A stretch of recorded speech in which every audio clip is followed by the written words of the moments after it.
കൊടും ചൂട്, പിന്നെ പെരുമഴ. കേരളത്തിൻ്റെ കാലാവസ്ഥ ഇപ്പോൾ ഇങ്ങനെയാണ്. മിത കാലാവസ്ഥയായിരുന്നു കേരളത്തിൻ്റെ പ്രത്യേകത. തീവ്ര മഴയോ വരൾച്ചയോ കൊടുങ്കാറ്റോ ഒന്നും കേരളം നേരിട്ടിട്ടില്ല. അതുകൊണ്ടാവാം കേരളത്തിനെ ദൈവത്തിൻ്റെ സ്വന്തം നാടെന്ന് വിളിക്കുന്നത്. ഇപ്പോൾ കേരളം കാലാവസ്ഥാ വ്യതിയാനത്തിൻ്റെ പിടിയിലാണോ എന്ന് സംശയിക്കേണ്ടിയിരിക്കുന്നു. കാരണം കൊടും വേനലും പെരുമഴയുമൊക്കെയാണ്. കേരളത്തിൻ്റെ കാലാവസ്ഥ അടിമുടി മാറിയിരിക്കുന്നു. കഴിഞ്ഞ കുറച്ച് വർഷമായി കേരളം പ്രളയത്തിൻ്റെ പിടിയിലാണ്. വർഷാവർഷം പ്രളയം ബാധിക്കുന്നു. ചെറിയ മഴ പെയ്താൽ വെള്ളത്തിൽ മുങ്ങും. അപ്പോൾ തോരാമഴ പെയ്താലോ? കേരളത്തിന് എന്താണ് സംഭവിക്കുന്നത്? 2018 സംഭവിച്ചതുപോലെ ഇനിയും കേരളത്തെ പ്രളയം വിഴുങ്ങുമോ? ഇതുമായി ബന്ധപ്പെട്ട് ദുരന്ത നിവാരണ വിദഗ്ധൻ മുരളി തുമ്മാരുകുടി നിരവധി മുന്നറിയിപ്പുകൾ നൽകിയിട്ടുണ്ട്. കഴിഞ്ഞ ദിവസം അദ്ദേഹം ഒരു ഓൺലൈൻ മാധ്യമത്തിന് നൽകിയ അഭിമുഖത്തിലും കേരളത്തിലെ പ്രളയത്തെക്കുറിച്ച് വിശദമായി തന്നെ അദ്ദേഹം സംസാരിക്കുന്നുണ്ട്. കഠിനമായ വേനലാണ് കടന്നുപോയതെന്ന അഭിമുഖത്തിൽ മുരളി തുമ്മാരുകുടി പറയുന്നു. കഴിഞ്ഞ 60 വർഷത്തെ അദ്ദേഹത്തിൻ്റെ ജീവിതത്തിനിടയിൽ ഇത്രയും കനത്ത വേനൽ അനുഭവിച്ചിട്ടില്ലെന്നാണ് അദ്ദേഹം പറയുന്നത്. മറ്റ് രാജ്യങ്ങളിൽ ഇതിനേക്കാൾ വലിയ ചൂടിൽ ജോലി ചെയ്തിട്ടുണ്ട്. അത് വെച്ച് നോക്കുമ്പോൾ ഏറ്റവും ഉയർന്ന ചൂടാണ് എന്നൊന്നും പറയാൻ കഴിയില്ല.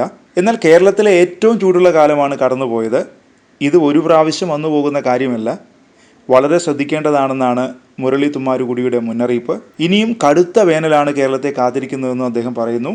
ഒട്ടും നിസ്സാരവൽക്കരിക്കേണ്ട വിഷയമല്ലെന്നും 90കളിൽ തന്നെ ഈ രംഗത്തെ വിദഗ്ധർ ഇക്കാര്യം പ്രവചിച്ചിട്ടുള്ളതാണെന്നും അദ്ദേഹം പറഞ്ഞു. ഓരോ വർഷവും മുൻ വർഷത്തേക്കാൾ താപനില കൂടി വരുന്നു. ഇതിനുള്ള പരിഹാരം കണ്ടെത്തേണ്ടതുണ്ടെന്നും അദ്ദേഹം മുന്നറിയിപ്പ് നൽകുന്നു. കേരളത്തിൽ ഇനി കടുത്ത പ്രളയം ഉണ്ടാകുമോ? അതിനും അദ്ദേഹം മറുപടി നൽകുന്നുണ്ട്. 2018 പ്രളയം കേരളീയർക്ക് ഒരു പാഠമായിരുന്നു.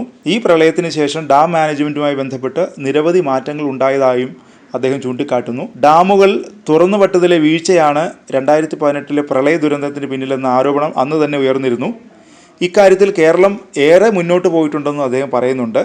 ഭൂമി ശരിയായി ഉപയോഗിക്കണമെന്ന ഉപദേശവും അദ്ദേഹം നൽകുന്നു.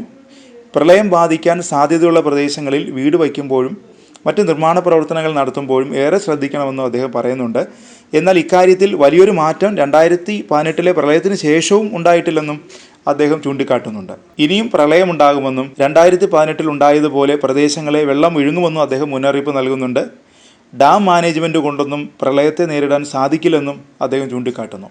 നേരത്തെയും കേരളത്തിലെ കാലാവസ്ഥാ വ്യതിയാനത്തെക്കുറിച്ച് മുരളി തുമ്മാരുകുടി മുന്നറിയിപ്പ് നൽകിയിട്ടുണ്ട്. 100 വർഷത്തിലൊരിക്കൽ വരുന്ന മഹാപ്രളയത്തെക്കുറിച്ച് നമ്മൾ പറയാറുണ്ട്. 99 വെള്ളപ്പൊക്കത്തെക്കുറിച്ച് പഴമക്കാർ പറയുന്നതും കേട്ടിട്ടുണ്ട്. അതിന് സമാനമായ പ്രളയമാണ് 2018 ഉണ്ടായത്. ഇനിയൊരു പ്രളയത്തിന് 100 വർഷം കാത്തിരിക്കേണ്ടി വരില്ല.